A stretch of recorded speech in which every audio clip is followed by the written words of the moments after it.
Shalom, salam sejahtera dalam kasih Tuhan kita Yesus Kristus. Apa kabar? Jemaat Gereja Tuhan di Indonesia, Jemaat Bethlehem. Saya berdoa setiap kita dalam keadaan baik dan tetap sehat ya. Dan jangan lupa terus memperhatikan himbauan pemerintah untuk kita tetap menjaga sekeliling kita dalam melakukan penindakan untuk terus berjaga bersama-sama dalam menangani COVID-19 ini. Bapak Ibu, dan saya berdoa buat setiap kita diberi kekuatan untuk menghadapi kehidupan yang sulit saat ini. Hari ini kembali lagi bersama dengan saya, kita merenungkan kebenaran firman Tuhan. Dan saya percaya setiap kita sudah menyembah dan memuji Tuhan, dan saatnya kita akan merenungkan kebenaran firman Tuhan. Tetapi sebelumnya saya mengajak kita untuk berdoa. Mari kita siapkan hati kita dan pikiran kita untuk membaca dan merenungkan firman Tuhan. Yuk kita berdoa bersama-sama. Bapa di sorga, terima kasih buat kasih setiamu memimpin kami kembali untuk datang beribadah kepada Tuhan. Suatu kehormatan kami masih bisa bergerak, datang menyembah dan memuji-Mu. Dan kami bersyukur, kami boleh menari dan boleh bersuka cita di hadapan Tuhan. Dan hari ini pun kami akan mendengarkan kebenaran firman-Mu. Tolonglah ya Tuhan, biarlah hidup kami semakin serupa dengan Engkau. Waktu kami membaca dan merenungkan firman-Mu, bawa hati kami, pikiran kami untuk terfokus kepada pemberitaan firman-Mu. Apa yang keluar dari mulut bibir hamba-Mu ini Tuhan, biarlah itu menjadi kebutuhan yang paling utama dalam setiap kehidupan kami masing-masing. Urapi kami semua, terlebih hamba-Mu yang lemah dan terbatas ini, yang memberitakan firman-Mu, biarlah di bibir mulutnya ada suara kebenaran yang tersampaikan bagi kami semua. Ampuni dan layakkan kami Tuhan. Kami serahkan pemberitaan firman Tuhan waktu ke depan selanjutnya ke dalam tangan Tuhan. Dalam nama Tuhan Yesus, haleluya. Amin. Bapak Ibu, hari ini akan saya mengajak kita merenungkan satu kebenaran firman Tuhan yang terambil dalam Yesaya pasal 44. Yesaya pasal 44 ayat 6 sampai 8. Yesaya pasal 44 ayat 6 sampai 8. Topik dari perenungan kita kalau bisa diberi judul yaitu Akulah yang terdahulu dan akulah yang terkemudian. Akulah yang terdahulu dan akulah yang terkemudian. Baik, kita akan membacanya. Firman Tuhan berkata begini. Beginilah firman Tuhan, Raja dan Penebus Israel, Tuhan semesta alam. Akulah yang terdahulu dan akulah yang terkemudian. Tidak ada Allah selain daripadaku. Siapakah seperti aku? Biarlah ia menyerukannya. Biarlah ia memberitahukannya dan membentangkannya kepadaku. Siapakah yang mengabarkan dari dahulu kalau hal-hal yang akan datang? Apa yang akan tiba, biarlah mereka memberitahukannya kepada kami.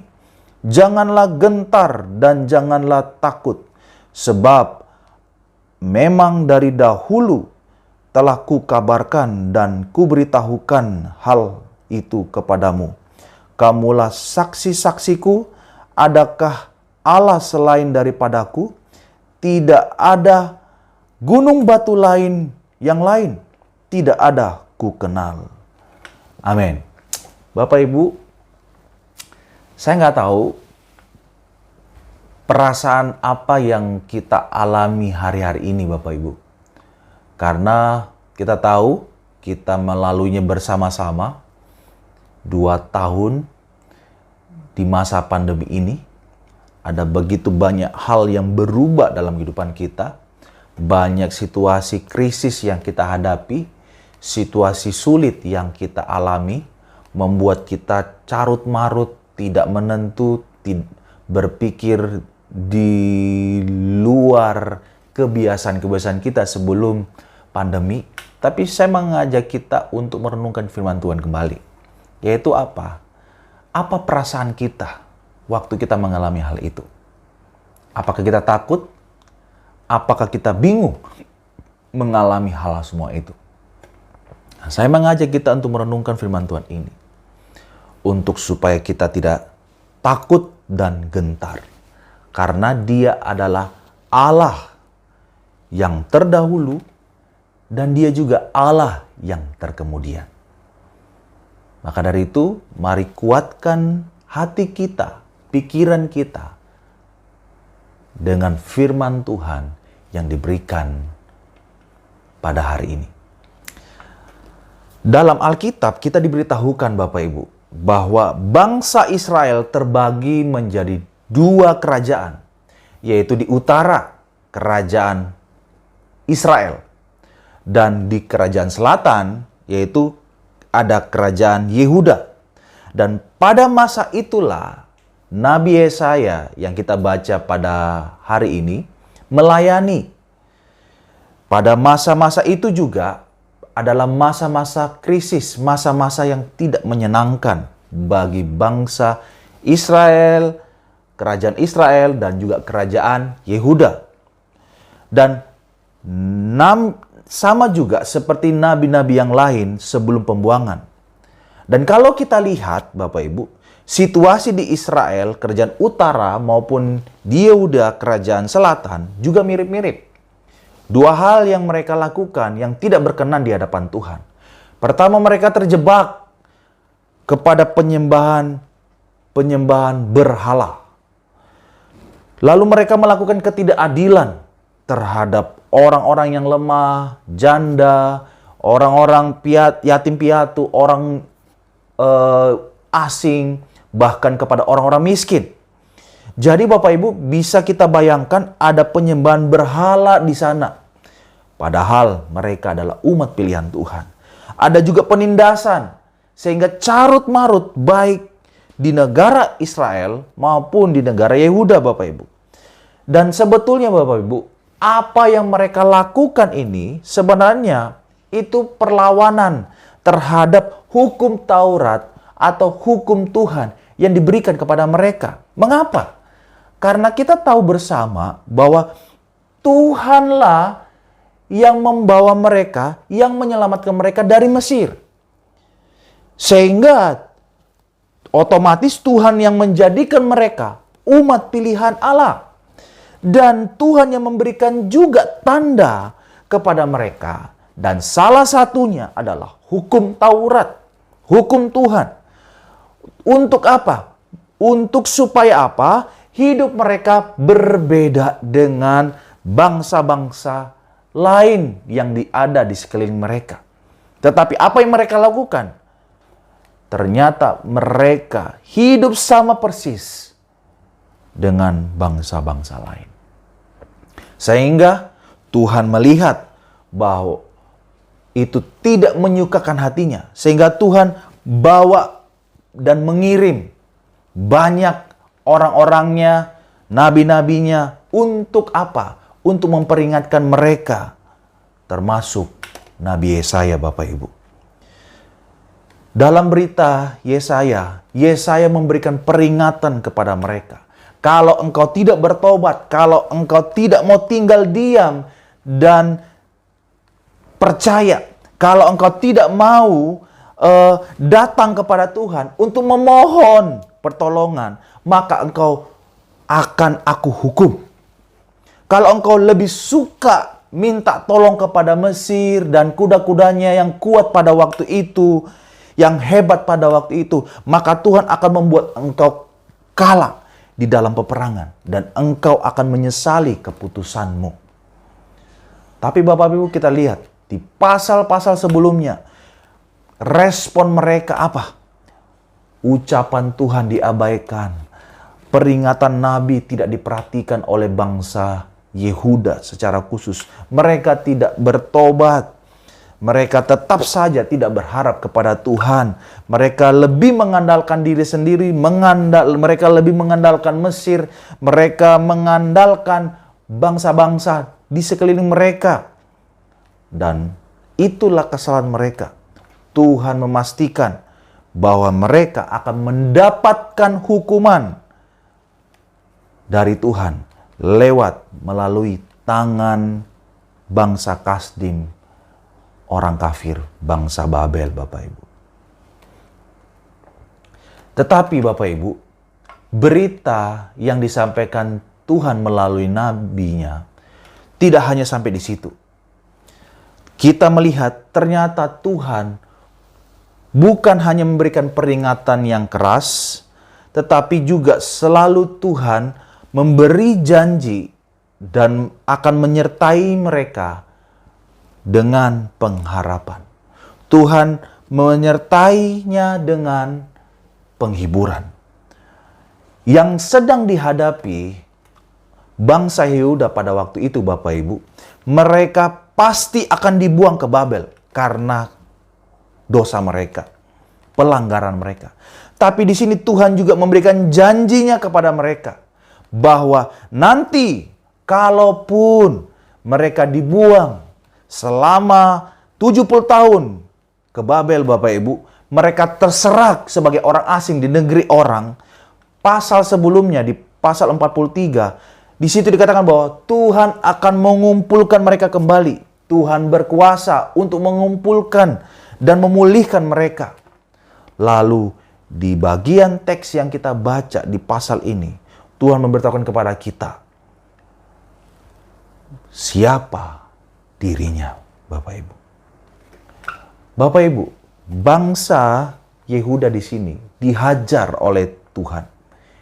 Di tengah situasi sulit, Bapak Ibu. Mereka berada di tengah ancaman, di tengah krisis. Bangsa Yehuda juga tetap merasa aman. Mengapa? Karena Tuhan. Bukan rasa aman mereka karena apa-apa. Rasa aman mereka bukan karena siapa-siapa. Tetapi rasa aman mereka karena siapa Tuhan mereka. Siapa Tuhan bagi mereka, itulah sumber aman bagi hidup mereka, Bapak Ibu. Bapak Ibu, sepanjang sejarah umat manusia, Tuhan melihat hidup manusia yang dilakukan manusia hanya terus-menerus berbuat dosa sampai hari ini. Dan sebetulnya penghukumanlah yang harus diterima oleh seluruh umat manusia. Tetapi puji Tuhan, Tuhan datang kepada kita bukan hanya memperlihatkan keadilannya saja, tapi Tuhan kita adalah Tuhan yang memperlihatkan kasih karunia dan kebenarannya yang kita dapatkan di dalam Kristus Yesus. Bukankah dalam Yohanes pasal 1 ayat 14 dikatakan bahwa firman itu telah menjadi manusia dan diam di antara kita, dan kita telah melihat kemuliaannya, yaitu kemuliaan yang diberikan kepadanya sebagai anak tunggal Bapa, penuh kasih karunia dan kebenaran. Tuhan kita adalah Tuhan yang penuh kasih karunia dan kebenaran. Dan kebenarannya itu membuat dia tegas untuk menyatakan keadilan. Kalau salah ya salah. Kalau berdosa ya berdosa. Bertobat ya harus bertobat. Tegas, Bapak Ibu. Tetapi dia menunjukkan hukuman itu kepada mereka, Bapak Ibu, melalui kebenaran. Tapi kasih karunia-Nya, Bapak Ibu, di sini jelas. Kasih karunia-Nya membuat dia tidak selalu menghukum setimpal dengan kesalahan kita. Dia selalu memberikan jalan keluar kepada kita. Kalau kamu salah, bertobat. Tapi dia punya kasih karunia yang terus memberikan kita kesempatan untuk berubah, Bapak Ibu. Bapak Ibu, kita di tengah-tengah krisis yang diakibatkan oleh pandemi yang begitu lama dan tidak ada yang tahu. banyak hal yang berubah karena krisis ini. Tetapi apakah kita takut? Apakah kita bingung hari-hari ini dengan situasi yang kita hadapi? Saya ingin beritahukan kepada kita Bapak Ibu. John Piper berkata, seorang hamba Tuhan yang luar biasa, dalam bukunya, John Piper berkata dalam Coronavirus and Christ, di bab 9 di halaman 71, dikatakan virus corona bukanlah panggilan pertobatan yang unik. Karena semua bencana alam, banjir, kekeringan, serangan belalang, tsunami, atau penyakit adalah panggilan Allah yang menyakitkan, tetapi sekaligus penuh belas kasihan untuk bertobat. Saya bersyukur dan patutnya kita semua Bapak Ibu patut bersyukur. Tuhan yang kita sembah bukan Tuhan yang hanya memberitakan hukuman saja, tapi Dia juga Tuhan yang memberitakan pemulihan untuk kita bertobat. Coba kita renungkan Bapak Ibu, di tengah-tengah masa pandemi seperti saat ini, kita mungkin sedang berada di tengah situasi krisis, kesulitan, banyak orang yang parno karena penyakit ini, virus ini, karena takut sakit. Banyak lagi mendapat kesusahan karena di PHK mungkin, dirumahkan. Banyak lagi keluarga yang berantakan karena ekonominya yang menyusut sehingga tidak bisa berbuat apa-apa dalam kehidupannya. Tetapi saya ingin kembali kita merenungkan kembali Bapak Ibu, bahwa sama seperti bangsa Yehuda pada waktu itu, berada dalam krisis, di mana mereka mengalami krisis yang besar, dia mengalami kehidupan yang tidak menentu, penuh dengan ancaman, sehingga membuat ketakutan ada di mana-mana pada waktu itu Bapak Ibu. Sama seperti kehidupan mereka. Tetapi mereka merasa aman. Karena apa? Bukan karena apa-apa, bukan karena siapa-siapa, tetapi mereka aman karena siapa Tuhan mereka Bapak Ibu. Dan saat ini, mungkin kita takut, mungkin kita bingung. Takut karena pandemi ini Bapak Ibu. Bingung karena pandemi ini. Karena secara global, melanda semua orang di dunia. Dan tidak ada yang bisa memastikan kapan ini bisa berakhir. Sehingga membuat kita takut dan bingung. Bagaimana kehidupan saya ke depan? Bagaimana pelayanan saya ke depan? Apa yang saya harus lakukan? Pikiran saya buntu. Bahkan orang-orang yang saya harapkan, entah kakak saya kah, saudara saya kah, orang tua saya kah, pendeta saya kah, gereja saya kah, pekerjaan saya kah, usaha saya kah, tidak sama sekali bisa membantu saya. Sehingga saya frustasi, saya depresi, saya bingung, saya takut. Tetapi sekali lagi, kita harus menyadari dan percaya. Saya ulangi Bapak Ibu, di tengah-tengah kesulitan seperti saat ini, rasa aman kita harus menyadari sungguh-sungguh dan percaya sungguh-sungguh. Siapa Tuhan kita? Siapa Tuhan bagi kita? Itu menjadi landasan untuk kita tidak takut dalam situasi apapun dalam hidup ini. Maka dari itu, Tuhan memperkenalkan dirinya dengan sebutan, ini yang kita perlu pelajari. Dalam ayat yang tadi kita sudah baca Bapak Ibu. Dalam ayat 6 dikatakan, akulah yang terdahulu dan akulah yang terkemudian.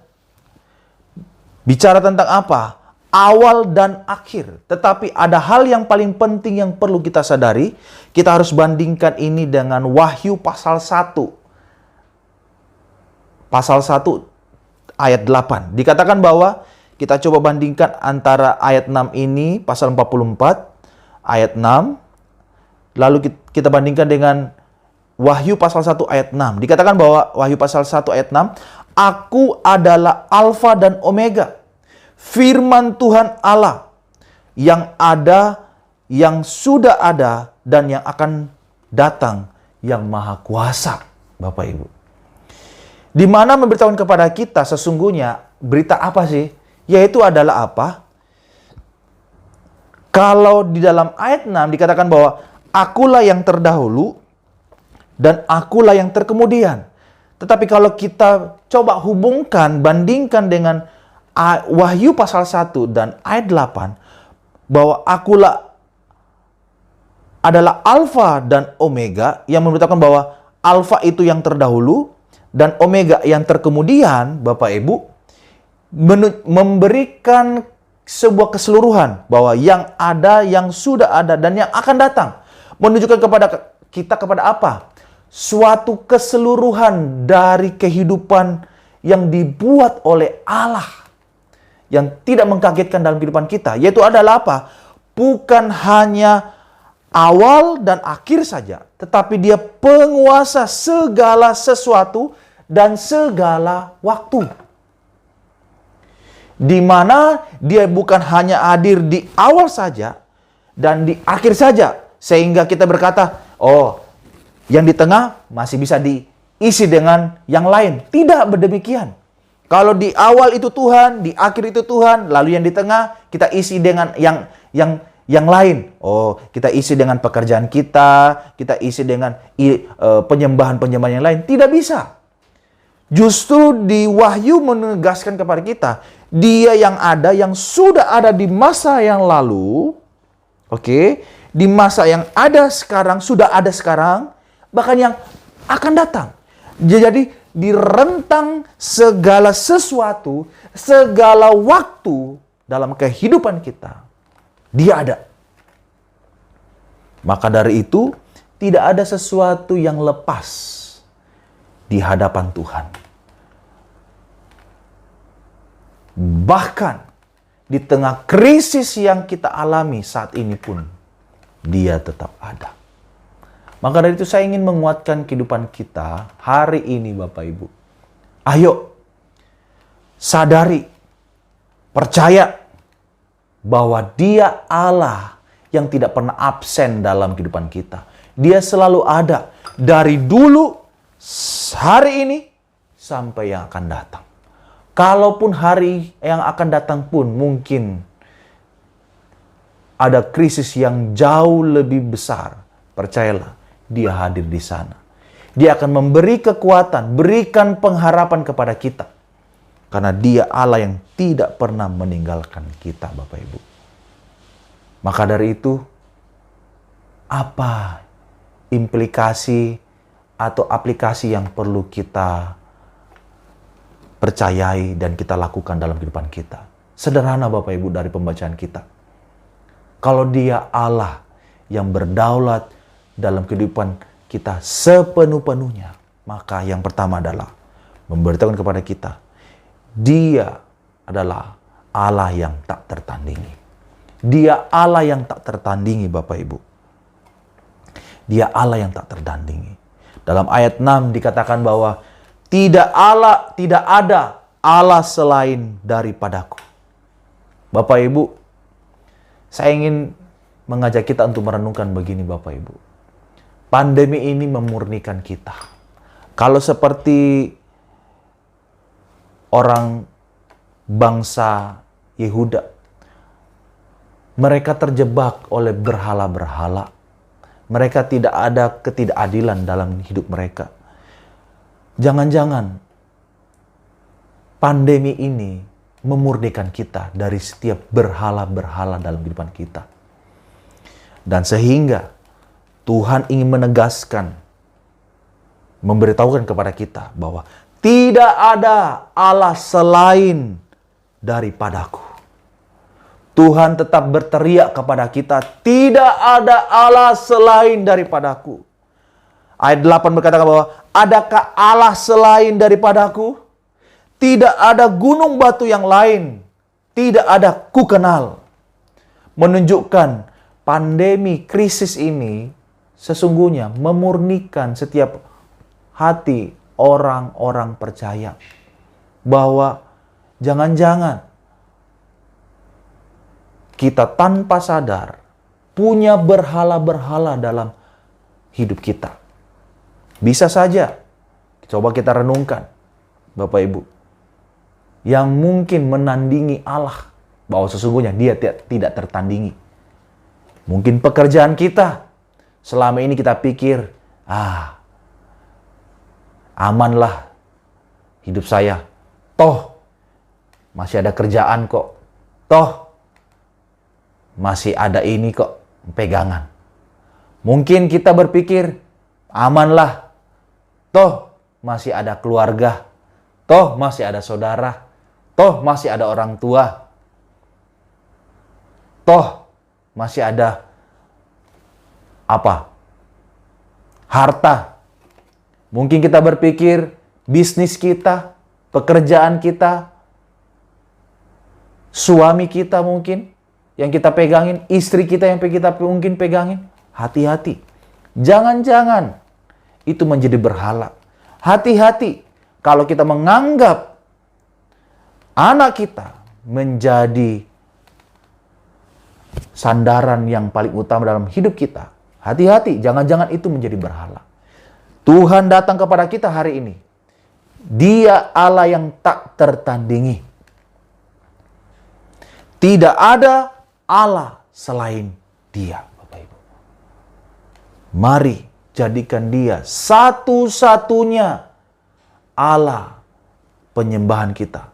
Satu-satunya harapan, penghiburan satu-satunya dalam kehidupan kita. Tidak ada yang lain, Bapak Ibu. Yang kedua, implikasi yang kedua, Bapak Ibu. Dengan cepat memberitahukan kepada kita ayat 7 dan 8. Dia katakan, siapakah seperti aku? Biarlah ia menyuruhkannya, biarlah ia memberitahukannya dan membentangkannya kepadaku. Siapakah yang mengabarkan dari dahulu kala hal-hal yang akan datang? Apa yang tiba? Biarlah mereka memberitahukannya kepada kami. Ayat 8, janganlah gentar dan janganlah takut, sebab memang dari dahulu telah kukabarkan dan kuberitahukan kepada hal itu kepadamu. Yang kedua, implikasi yang kedua, yaitu adalah selain Allah tidak tertandingi, menunjukkan kepada kita bahwa karena Dia Alfa dan Omega, Dia Allah yang terdahulu dan terkemudian, berarti menunjukkan kepada kita bahwa semuanya berada dalam rencananya. Jangan pernah lupa itu, Bapak Ibu. Semuanya ada dalam rencananya. Kalau begitu, di hadapan Tuhan tidak ada satupun yang bergerak liar.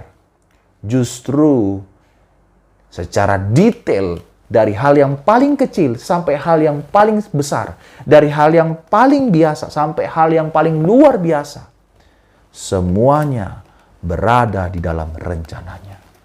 Jadi, apa hal yang ketakutan dalam hidupmu?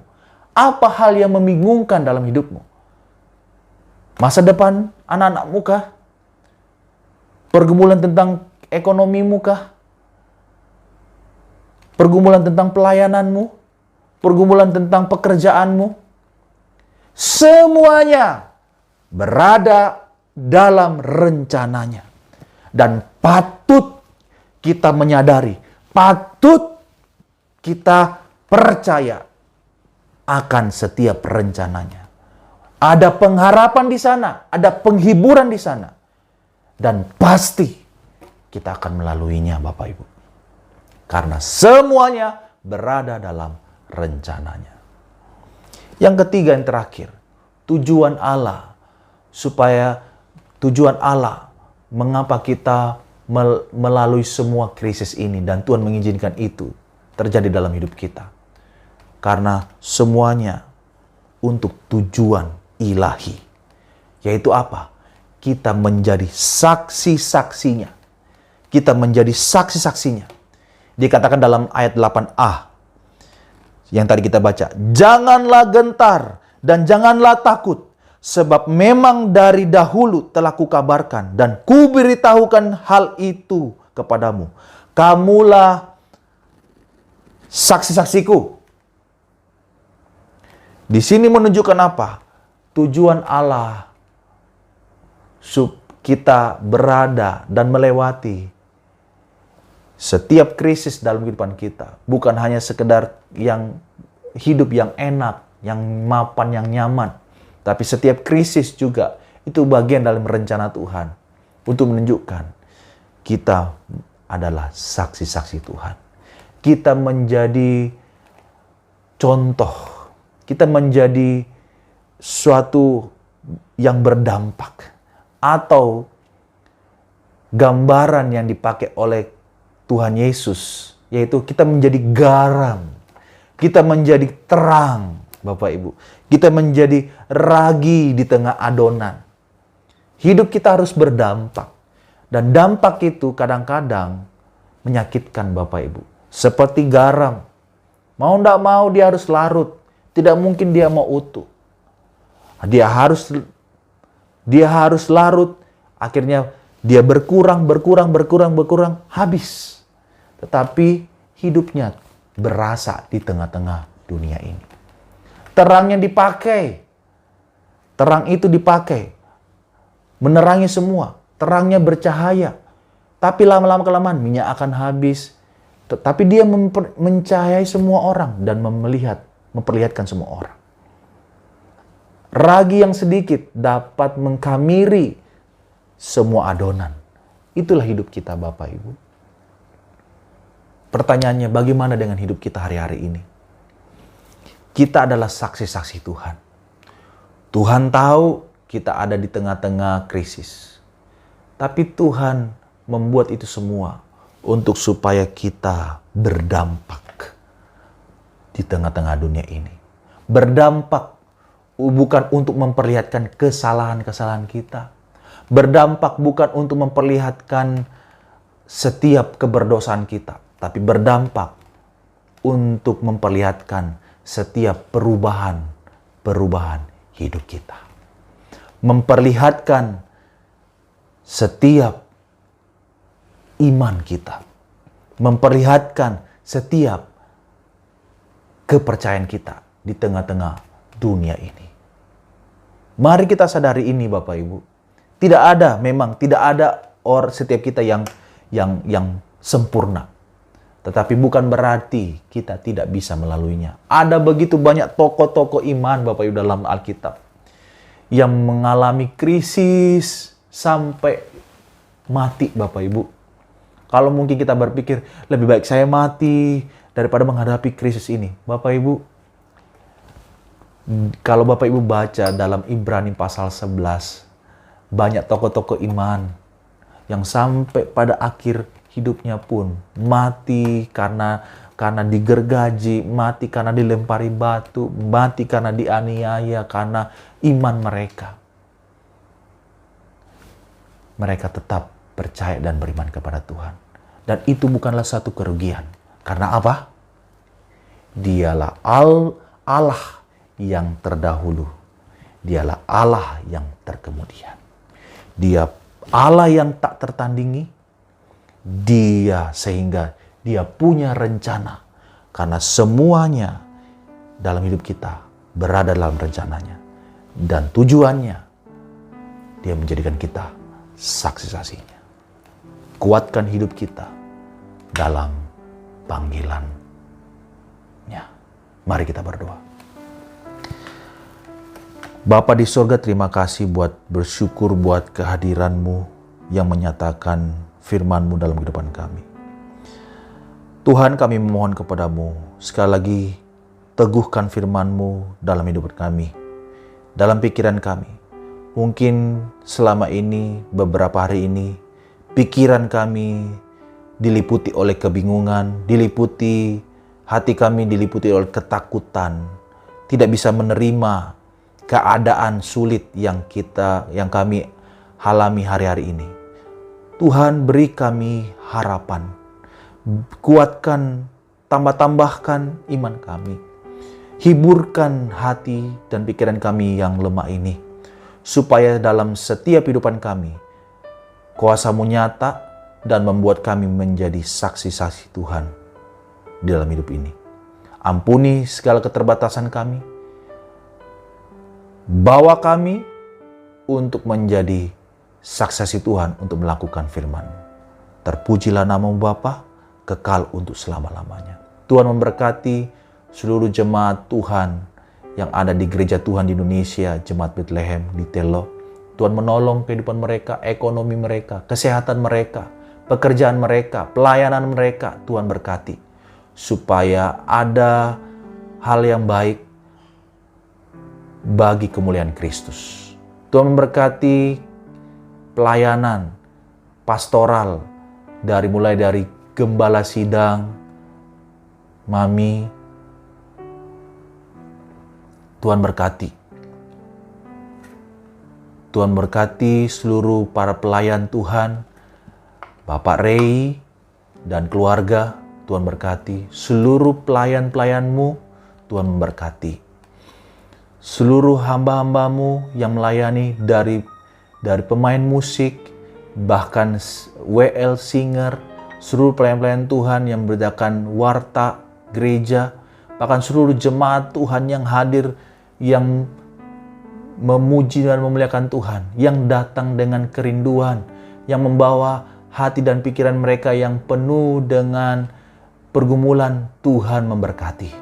Beri mereka kekuatan, kemampuan untuk bisa menghidupi hidup ini di tengah kesulitan yang ada. Terima kasih Bapa, dan kami percaya kami muncul sebagai orang yang lebih daripada pemenang. Terima kasih Bapa. Kami bersyukur dan kami serahkan semuanya ke dalam tangan Tuhan. Kami mengucap syukur buat kebenaran firman-Mu.